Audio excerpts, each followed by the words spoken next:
সুধী বৈষ্ণব ভক্তবৃন্দ, আমাদের সামনে সনাতনী ধর্মাবলম্বী আমরা যারা সনাতন ধর্মাবলম্বীদের জন্য মাহেন্দ্রক্ষণ চলে এসেছে 14ই জানুয়ারি বুধবার। তো সেদিন ষটতিলা একাদশী। ষটতিলা একাদশীতে তিল দানের মহিমা অত্যন্ত গুরুত্বপূর্ণ। সে কথাটা বলার জন্যই আপনাদের সামনে চলে আসছি। কোনো একাদশীতেই তিল গ্রহণ করা যায় না, কিন্তু এই ষটতিলা একাদশীতে তিল গ্রহণ করা যাবে। তিলের মাহাত্ম্য অতীব গুরুত্বপূর্ণ। সেদিন স্নানে তো আমরা তিল অবশ্যই ব্যবহার করব। স্নানে তিল এবং কর্পূর জলের ভিতর মিশিয়ে স্নান করব, আর তিল দান করব। কাকে দান করব? সাধু বৈষ্ণবদের আমরা তিল দান করব।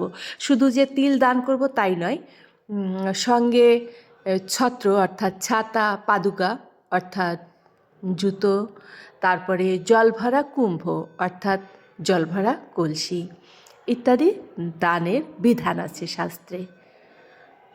আর হচ্ছে, যেহেতু শীতের সময় শীত বস্ত্র আমরা দান করতে পারি। আর তিল কি করব? আমরা তিল দিয়ে তর্পণ করব। পিতৃ তর্পণও সেদিন করা যায়। যেহেতু মকর সংক্রান্তি পড়েছে ওই 14ই জানুয়ারি বুধবার, এ কারণেই এটা আমাদের জন্য মাহেন্দ্রক্ষণ। সুধী বৈষ্ণব ভক্তবৃন্দ কত সময় আসে আবার চলেও যায়, কিন্তু এমনি মাহেন্দ্রক্ষণ খুব কমই আসে।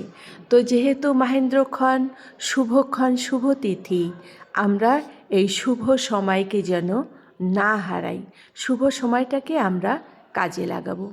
এর আগেও আমি দুটো ভিডিও আপলোড করেছি, সেটাই বলা হয়েছে।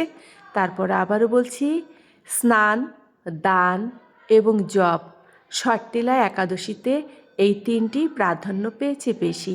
এই তিনটি যেন আমরা অবশ্যই করি। আর কি করব? তিল তো আমরা দান করব, তিল শরীরেও ধারণ করব। শরীরে কি করে ধারণ করব? আমরা কোনো কিছুতে নিয়ে একটু রাখতে পারি সঙ্গে, বা একটু মেয়েরা শাড়ির আঁচলে একটু বেঁধে রাখতে পারি, বা চুলে।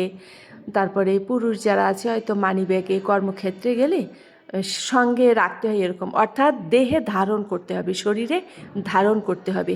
তিল ধারণ, তিল সেবন অর্থাৎ